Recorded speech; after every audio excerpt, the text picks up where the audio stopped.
Yes, thank you very much for the kind introduction, Richard. And also, I would like to thank IFFS for giving me the opportunity of presenting on what I call the big black box, the luteal phase.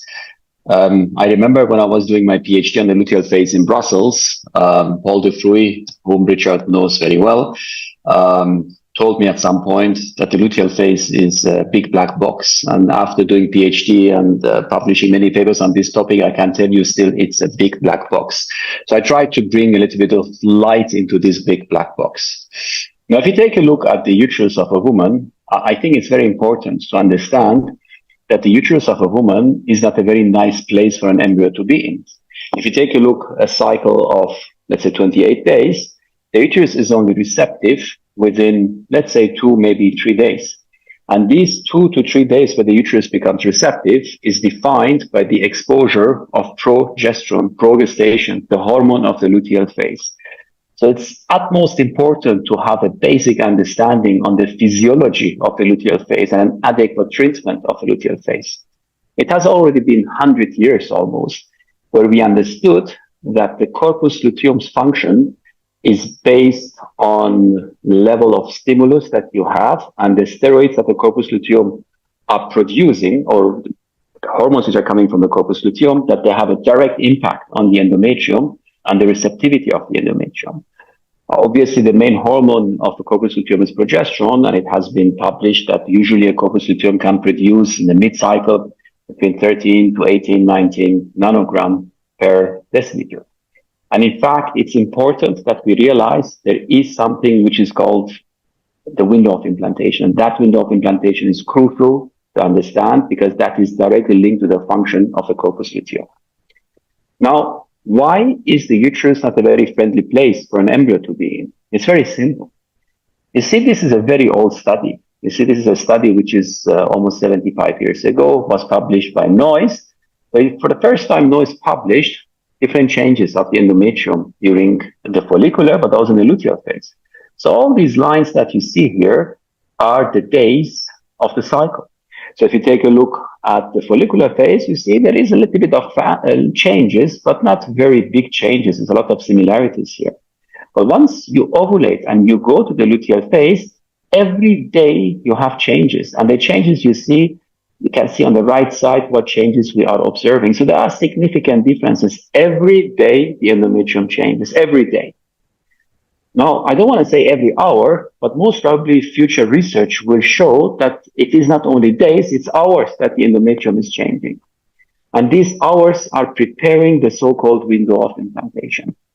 Now, what I showed you previously was 70 years old. This is more recent. This is from 2-3 years ago, probably from Carlos Simon's group. And obviously, they looked into the gene expression. And as you see in the proliferative phase and the follicular phase, not much is happening. In the beginning of secondary transformation, nothing is happening. But at some point, which is approximately 120 hours after progesterone exposure, suddenly these genes are downregulated. So here is the area where we describe as the window of implantation. So this area is extremely important.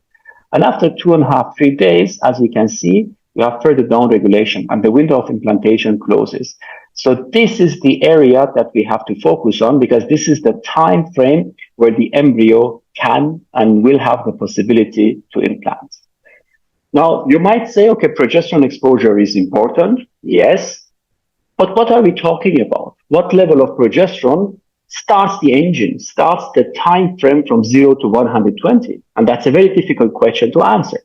We know that basically, once you increase your systemic progesterone levels, when I say systemic progesterone levels, I'm talking progesterone which is coming from a corpus luteum. And the corpus luteum is anatomically very close to the uterus. So when you measure on any part of your body the blood, that level will be lower than what you would have measured in the collateral blood vessels around the ovary or around the uterus. Obviously, because this is anatomically closer to the uterus, the amounts will be higher. But what has been measured in the systemic circulation of progesterone, which is coming from a corpus luteum, is from a level of approximately 1, more than 70% of women initiate a so-called secondary transformation. It means that's a time frame where you start the time 0, going from 0 to 120. where you open your window of implantation. So this is important to know. Level of progesterone is around 1, where most of women initiate the so-called secondary transformation. What's the percentage of women having a luteal phase defect in a natural cycle? It has been described 7, maybe 8%. And initially the diagnosis was done based on premature onset of menses. But this is not very correct, because imagine you have a defective follicular phase, you are a poor responder, your cycle will be shortened. So you cannot define a short cycle as a luteal phase defect. It could be a follicular phase defect because the patient is simply a poor responder and has an accelerated recruitment of the follicles. Now, at some point, people started, and still today, measuring the progesterone levels, and it came out if you have, let's say, mid-cycle less than 10 nanogram per ml, you're talking about luteal phase defect. But today, there is a debate ongoing. What is the best value to have a correct luteal phase? And we will elaborate more later during the presentation. But it has been published to be 10. On the other side, you see the correct diagnosis in the natural cycle is basically to have a biopsy and to have an out-of-phase endometrium by more than 2 days. Now, we speak on corpus luteum function and importance of the corpus luteum function up to around 7 weeks. Why 7 weeks? Because we know around 7 weeks there is something which is called luteoplacental shift. So basically, placenta is taking over the function of the corpus luteum. Now, we are not here to listen to a natural cycle, because we know that the prevalence of luteal phase defect is not very high in a natural cycle.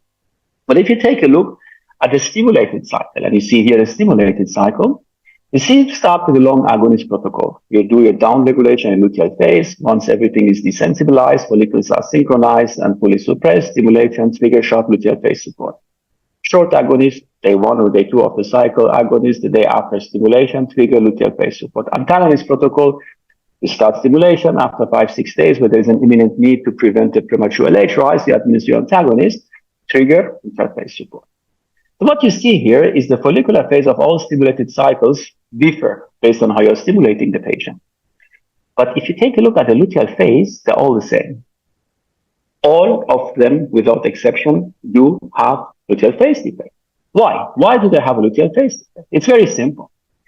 You see, if you have a natural cycle, you have a slow increase of steroids, you have an ovulation, you have a plateau, and then gradually you go down. In a stimulated cycle, you go up rapidly. As rapidly you went up, as fast you go down. So basically, you have a rapid decline of a corporal luteal function because you see your hormones have been elevated and they're going down very fast. The question that we might ask, but why does it happen? Why, when it goes up, okay, we stimulate it, we have multiple corporal lutea, this is going up, but why does it not stay up? Why do we not reach a plateau? And why does this plateau is not sustainable? Why does it not take 4, 5, 6, 7 days before it starts going down? And the answer is here. So if you take a look at this graph, you see naturally you need to have LH to stimulate your pituitary. Pituitary is the pituitary which is producing LH, is stimulating the corpus luteum. The corpus luteum starts functioning. But the moment you have high levels of progesterone, which you have, as you have seen previously, this creates a negative feedback directly on the anterior pituitary, but also on the hypothalamus. So basically, you have a block of GnRH, you have a block of anterior pituitary. There is a signal that there is too much of progesterone, which there is, because you have stimulated, you have multiple corporal lutea, progesterone levels are very high. But what is happening, that high progesterone creates a negative feedback, so you have no LH. And if you have no LH, these follicles or these corporal lutea, they would require LH to survive. If there is no LH, obviously they will not survive. You might ask, how do you know that there is no LH? Very simple. This is a beautiful publication by my dear friend Marco Filicori. And if you take a look here, you see that you have a high action amplitude frequency of LH in the beginning of the luteal phase. But the moment you go towards the end of the luteal phase, you see low amplitude, low frequency, and at some point it disappears. So what is happening when it disappears? Obviously, there is no LH. And if there is no LH, you start bleeding because there is nothing stimulating the corpus luteum.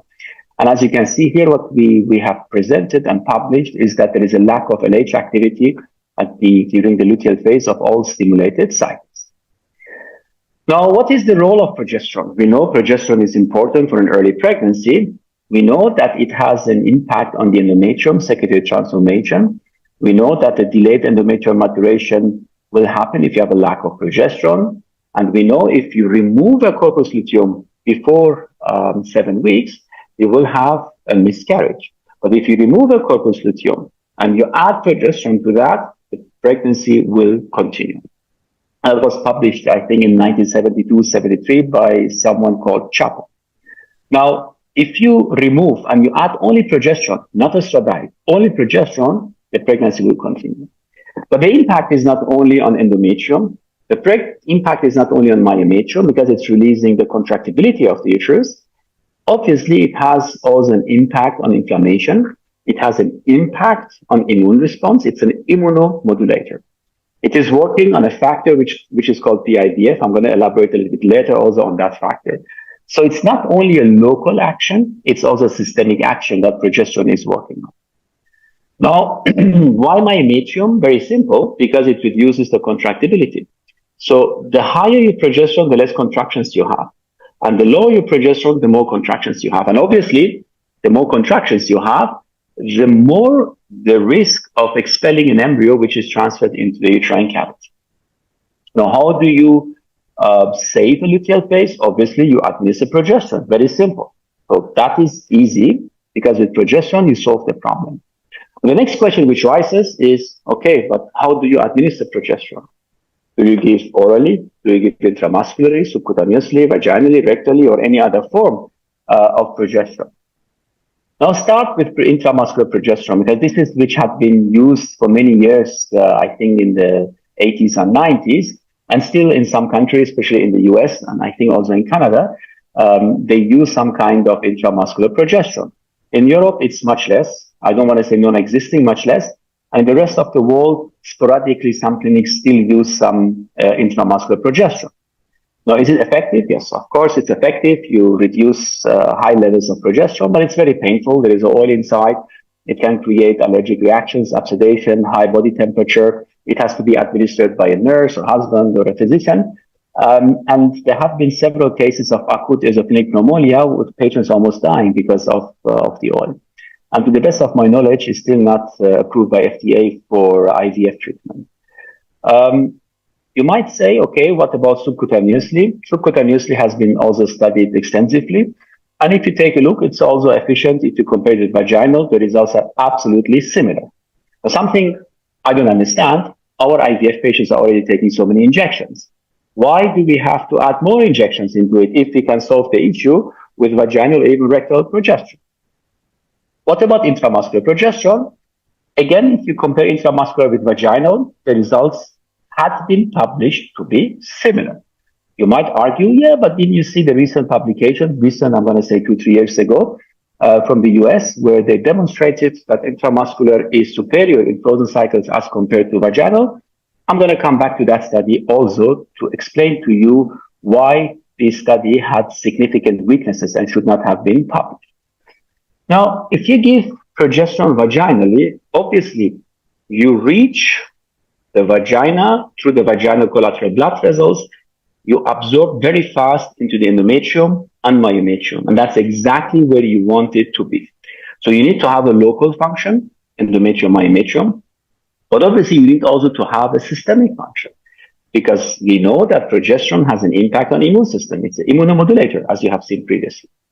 And you can see on the left graph the absorption and the level in the systemic circulation based on the administration of progesterone.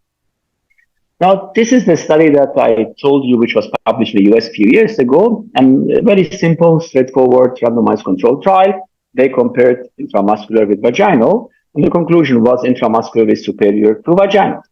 Now, this is against what I just have told you, because I told you the latest meta-analysis a few years ago demonstrated randomized controlled trials, IM versus vaginal, the results are the same. But now suddenly you have a study making a statement that's not true, IM is superior to vaginal. Every time you see such a study, the first thing you need to do is go and look to materials and methods and see whether there is some kind of mistake, what the authors have done in that study and which was not highlighted and seen by the reviewers or associate editor of that journal. And here, for example, a big mistake happened. So we mentioned that everything what happens in the luteal phase is based on the time or hours of progesterone exposure. So if you want to compare intramuscular with vaginal, what you need to do, you need to initiate the administration on the same time. Obviously, with the intramuscular, you have a rapid absorption and you have within minutes high levels in the systemic circulation, which will also lead to your endometrial circulation. But also the vaginal one will be absorbed faster locally, endometrium, myometrium, and gradually and slowly you will also have a systemic absorption. But at the end, in order to compare these two, you need to administer the two at the same time. So you need to start both of them at the same time and make the transfer at the same time. So the only variable that you have is intramuscular versus vaginal. Now, what they did in this study is, see, with the vaginal, they started day 1 and transferred day 5, which means they had only 4 days of progesterone or 5th day of progesterone. With the intramuscular, they had day 1 and day 6. So they had 24 hours longer progesterone exposure. So obviously, if you do that, it's not correct because you have two variables. One variable is intramuscular versus vaginal. The other variable is that you give 1 day less progesterone in one group. And obviously, if you give less progesterone, you have less good outcome because you did not cover the hours of progesterone exposure to open the window of implantation. So you see there are significant shortcomings in some of the studies being published today. And it's important that we don't only read the title and the conclusion. If there is something of interest to you, please read the title, read the conclusion, have a look at materials and methods, and try to have a critical view on these publications. There are many publications out there today, which I wonder myself how it is possible that you can publish this kind of stuff. Now here, if you take a look, for example, absorption of oral progesterone versus vaginal, you see the time of exposure. Intramuscular, you see if you give intramuscular, you have really a very rapid increase of progesterone in the systemic circulation. So the 50 milligram, which is usually used, you see within minutes, I'm not talking about hours, so this is 1 hour. So with basically, I think 3-4 minutes, you reach the systemic circulation of 1. And within 1 hour, you have approximately 10 nanogram. So you can imagine with 10 nanogram, you already have impacted not only the endometrium, but also the systemic circulation. So all these details have to be put in consideration if you want to compare two drugs with each other. So I think if the hours would have been respected correctly, the results would have been the same, which has been published in many occasions in the past. Now, we have briefly mentioned that it's also the immunomodulator. So basically, a pregnancy of a woman, it's a weird situation for the body of a woman. You see, first, you need to go from pro-inflammation to anti-inflammation, because the implantation is an inflammatory process, but at the other side, the mother has to accept the gene pool of the father, meaning that you need to suppress the immune system. The immune system is suppressed, the pregnancy grows, but towards the end, when the woman is delivering, the pregnancy has to be rejected to initiate the delivery. So it goes, it's very dynamic from pro-inflammatory, anti-inflammatory, back to pro-inflammatory. There are a couple of factors which have a function here. A very complex process, difficult to understand, but just to simplify, you see progesterone has an impact on the T helper cells. They activate something which is called PIBF, progesterone-induced blocking factor, and these acts on T helper cell 1 and T helper cell 2. So basically, a healthy pregnancy has the overload of T helper 2, which is activated by PIBF, and less of T helper cell 1. So basically, this is a healthy pregnancy. If you have less activation, if you use an anti-progesterone, for example, what you will see, you have less PIBF, you have more of T helper cell 2, and basically this will lead to miscarriage. And if you block more, as you can see, there is a high risk of miscarriage.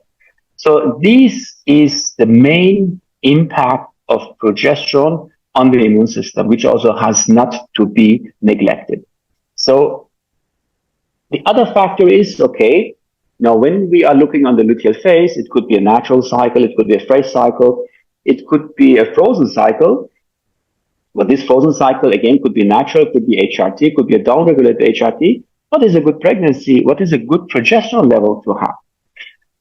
So many people, especially Elena Labarta and colleagues from EV in Valencia, they came out with a certain cutoff level. Basically, what they said is that you need to have a progesterone level, different studies, 9.2, 8.8, and so on. So I came up with a cutoff level that you need to have a certain cutoff level of progesterone. Now, I think you have to be very critical when you take these kind of cutoff levels. Imagine you take a progesterone, I don't know, at 10 o'clock in the morning, and you measure your progesterone at 12 o'clock, or 1 o'clock, or 2 o'clock, or 3 o'clock. Based on the time when you have your progesterone, as you have seen, the systemic progesterone levels will differ.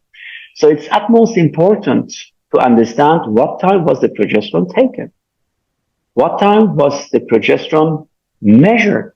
So all these deltas, all the differences need to be put in equation before you draw any conclusions. So I think we have to be, again, critically minded if we look at the value of a progesterone.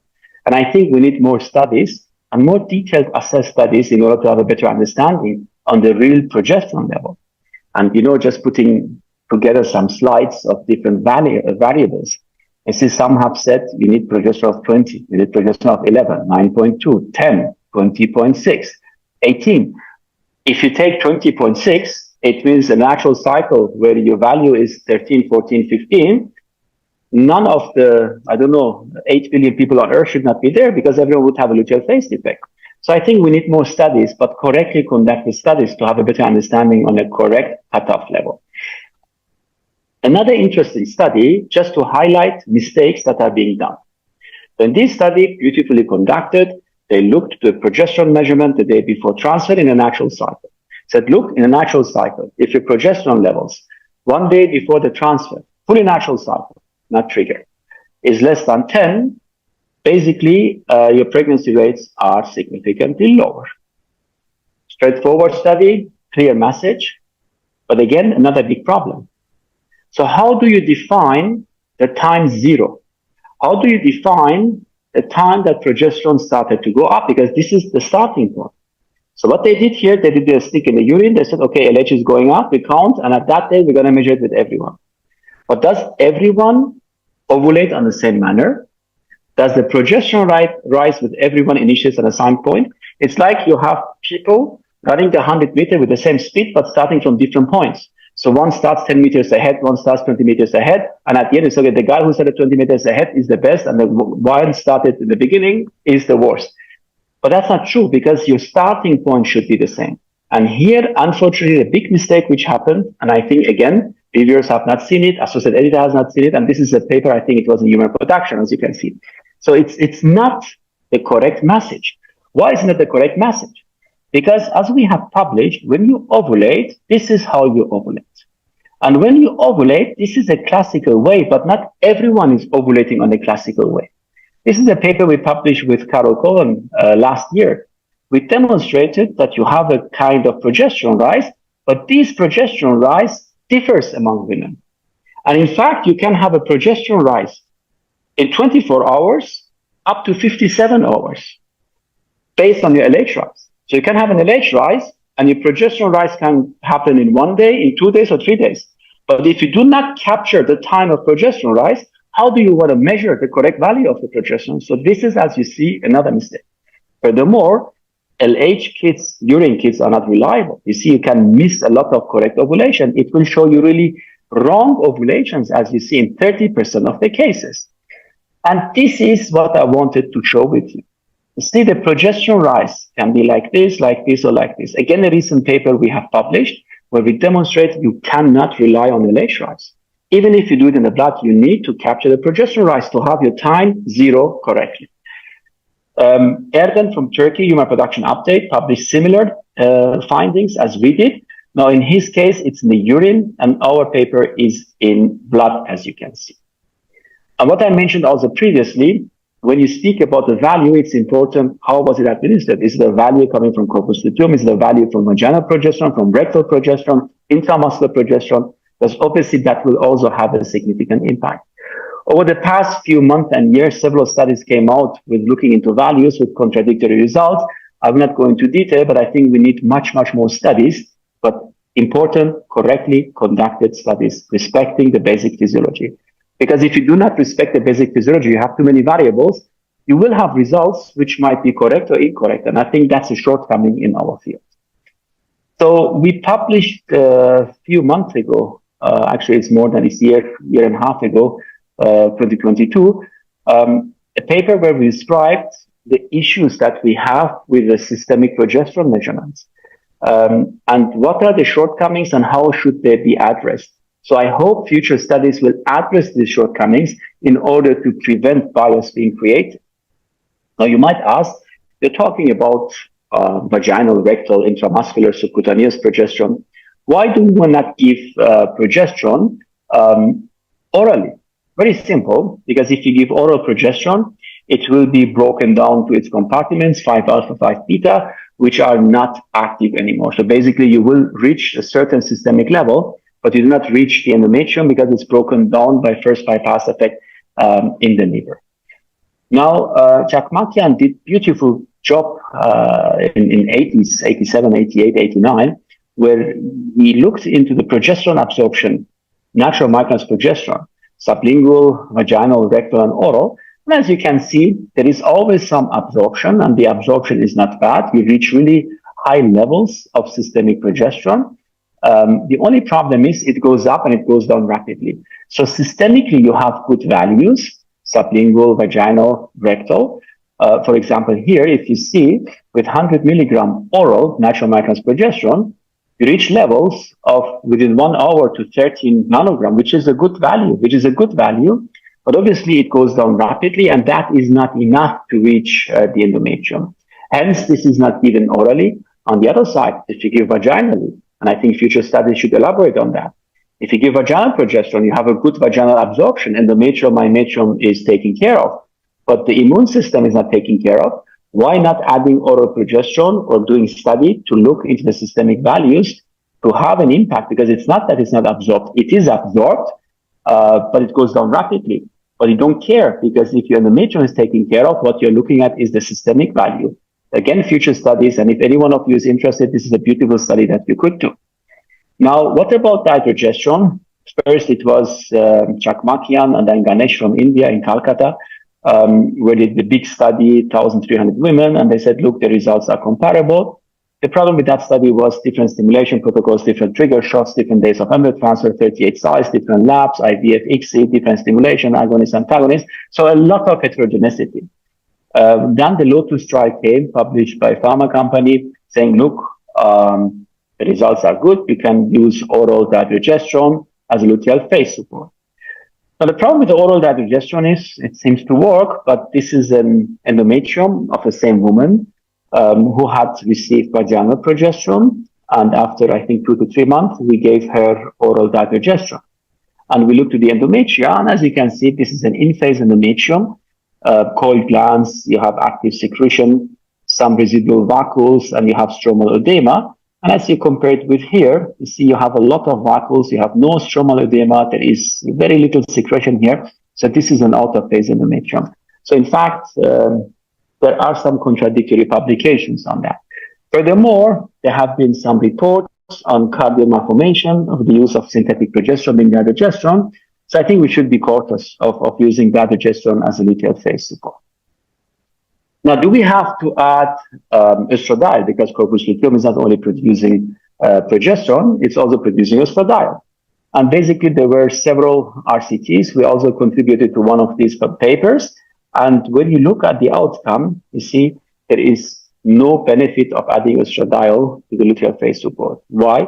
Because the endometrial estradiol receptors in the luteal phase are no more active.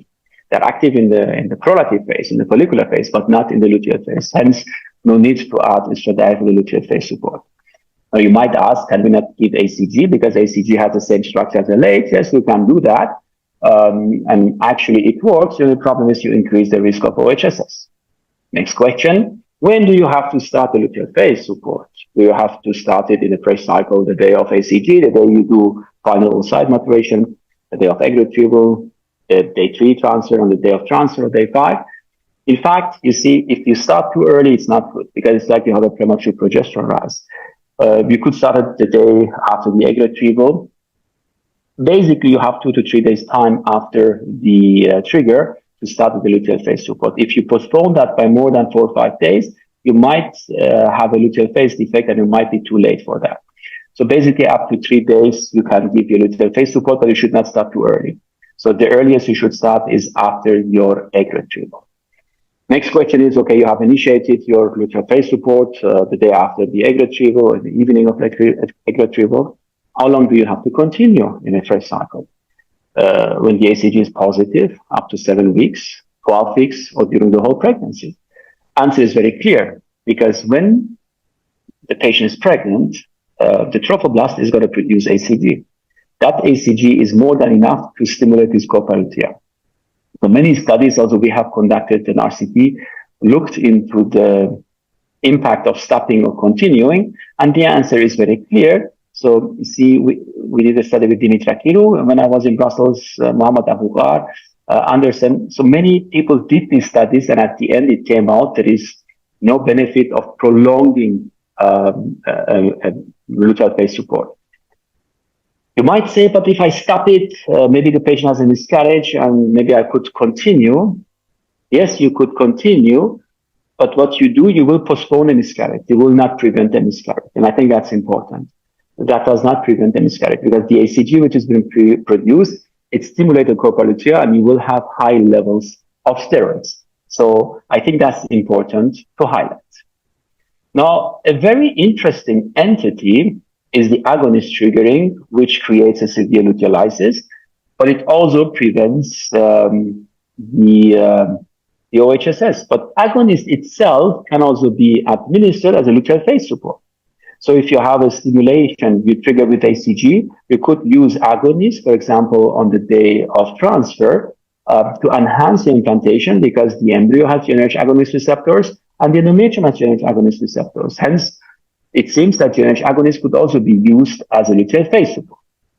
But what about agonist as a trigger? So not ACG, but agonist to eliminate OHSS. And as you can see, with an agonist, you have a rapid rise and rapid decline. In nature, you would have a rise, plateau, and decline. And when we do ACG triggering, you see you go up, and it has a prolonged activation of ACG, because the 28 amino acids, the so-called carboxyterminal peptide, which is giving a long half-life time of ACG up to 6 to 7 days.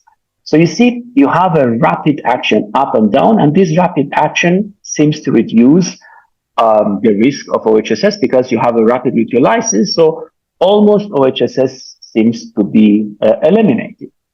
Why? Is because you stop the production, or you lower significantly the production of vascular growth factor, which is responsible for OHSS. So we published a study in fertility sterility about 10 years ago, where we randomized donors, egg donors in Brussels at that time, to be triggered with ACG, the green line, to be triggered with GnRH agonist, but safe with 1,500 ACG. So they are very identical, as you can see. But if you give GnRH agonist and just progesterone for luteal phase support, see what is happening. See, you have significantly lower levels of progesterone. And if you give an agonist without luteal phase support, this is what is happening. So the conclusion was, after an agonist triggering, within 4 to 5 days after the egg retrieval, you have a severe luteolysis. Now, the beauty of science is you can always correct yourself. And I can tell you, this study, it was a good study, but it was a wrong study. We were wrong. Why were we wrong? Because we published that everyone after 4 to 5 days has a significant luteolysis. But you cannot say that everyone has a significant luteolysis, because this OHSS preclinic does not exist. You see, we published the very first OHSS after agonist triggering in fertility sterility, I think also by now 10 years ago, where we described, look, you can give an agonist, and with an agonist, some women do not have a luteolysis at all. So it's not one size fits all. Not everyone will have a severe luteolysis. Most of patients would have, but not everyone. So Peter Humed and others came out with the concept, which we also supported at that time, that when you have your decline, you just add 35 hours after the trigger, 1,500. And the thought was that with this system, you would avoid and eliminate OHSS and rescue luteal phase. But IHSAN, together with Michael Dahan from Canada, published this paper that if you give 1,500, you still have a significant amount of patients who will develop OHSS. But that seems not to be the correct approach for these patients. So we started looking what's happening in the basic physiology of the luteal phase when you trigger with an agonist. So basically you have a luteolysis, but that luteolysis seems not to be identical with everyone. So you might have a slow luteolysis, you might have no luteolysis at all, you might have a very rapid luteolysis. So we thought, why do we not start measuring the pattern of luteolysis before we add the ACG? So not blindly everyone 1,500 after 35 hours, but agonist triggering and then measuring after, let's say, 2 days, the systemic progesterone levels and see how they drop. Do they drop the same? Do they drop differently? Don't they drop at all? Because if there is no drop of progesterone, why should we give ACG? Because there is enough progesterone in the circulation. So also with some other groups, we published some papers looking to even spontaneous pregnancies after agonist triggering and no luteal phase defect at all. So we started publishing and looking into the endocrine profile of the luteal phase after the agonist triggering. Now, at that time, this was 6-7 years ago, in the country we were working, it's United Arab Emirates in Abu Dhabi, the law was that it was not allowed to freeze embryos. So we had to transfer fresh. Don't ask me why, but that was the law of the country at that time. So we were obliged to transfer fresh. So we had to be innovative in order to avoid any risk of OHSS. So what we did, we started measuring all the progesterone estradiol levels after the egg retrieval. And it was very interesting to see that basically 2 days after the egg retrieval, 48 hours after the egg retrieval, we had women that had very low progesterone levels after the agonist triggering, and we had women that had extremely high progesterone levels. And this assay, the maximum value it can measure is 60. So that was the maximum, but actually the real value must be higher. It could have been 70, 80, or 90. We could not measure it because that was the maximum of the assay. But I think we all agree that there is a significant gap between the lower and higher value. So this was for us an indication that you have an individual pattern of luteolysis. It's not one size fits all. And you cannot say, I'm going to give everyone 1,500, because if the lady has 60, 70, 80, you give 1,500, you can be sure that she will develop OHSS. But that lady who has 10 or 11, if you would have waited 1 or 2 more days, she would have 1 or 2 and she would have started bleeding, and she has a significant luteal phase defect, and you would be too late to rescue it. So this is why we came out that you need to individualize. It's called luteal coasting. Basically, you let the patient in the luteal phase to be coasted, and once you reach a certain level, you rescue it. Another publication we did with my colleague Barbara Lawrence, where we took patients with the same number of follicles, with the same number of eggs, and we measured the endocrine profile in the follicular and in the luteal phase. And you might say, okay, they have the same number of follicles, they have the same number of eggs, so the luteolysis should be the same. And as you can see, it was not the case. With the same number of eggs, you can have all of them at 20 eggs, as you can see. All of them, some of them at 30, some of them 43, 14, and 30. So you see there is a huge variation, even with the same number. So you cannot take the number as an indicator. It is really the pattern of luteolysis that these patients are having. So what would be the conclusion of the agonist triggering? It's not one size fits all. You do your agonist triggering, you look to the pattern of luteolysis. Once you reach a certain level, and that cutoff level is somewhere, I think, between 10 and 20, maybe 14, 15 nanogram, and then you add low dose ACG. Now, this is the timing when you add it. So you add when the progesterone levels are around 14, 15, you add ACG. What about the dose? Should we give everyone 1,500? Again, there a fine-tuning can be done. Because if there is a patient, she has a very slow luteolysis, and it takes 3, 4, 5 days until she reaches 14, 15, again, 1,500 could be too much. So also the dose of ACG can be individualized. Another paper we published with Barbara Lawrence, we said, look, not only the time of luteal rescue is important, but also the dose can be individualized based on the pattern of luteolysis. We published a couple of papers, review articles on this concept of personalized luteal phase support. So if you're interested, you can find those papers online. Now, luteal support, to conclude, has to be given the moment you create multifollicular recruitment with gonadotropins. I think you have seen intramuscular subcutaneously are possible to be given. They are efficient, but should it be the first choice? Personally, I don't think so. I think the patients are taking enough injections, so I think personally we should go towards simplifying the treatment for the patients. What about oral dydrogesterone? I think the safety needs to be addressed. I think we need more studies in order to confirm that it's safe or not. More and more studies are looking to cardiac malformations with women, the children of those women who were exposed to oral dydrogesterone. So we need more studies to address the safety of it. What about the duration? It might be that it's shorter than what we do. I think the moment the patient is having a viable corpus luteum and a viable pregnancy positive ACG, you can easily cease the administration of luteal phase support. Agonist triggering, I think we need to focus on personalization. We are in the era of personalized medicine. Agonist reduces the risk of OHSS by reducing the vascular growth factor. It creates severe luteolysis, but not with everyone. It's not one size fits all. Important to understand that there is something which is called personalized luteolysis. Everyone undergoes a different kind of luteolysis, as you have seen. So if you want to have a fresh transfer, we need to understand the pattern of luteolysis. We need to understand the personalized luteal phase support based on the timing, but also based on the dose of ACG which is given to rescue. Progesterone levels need to be looked at critically. Again, here I think we need to respect the basic physiology before we start these studies. I think we need to understand in the natural cycle when was time zero, when the progesterone starts to go up. That's very important to realize.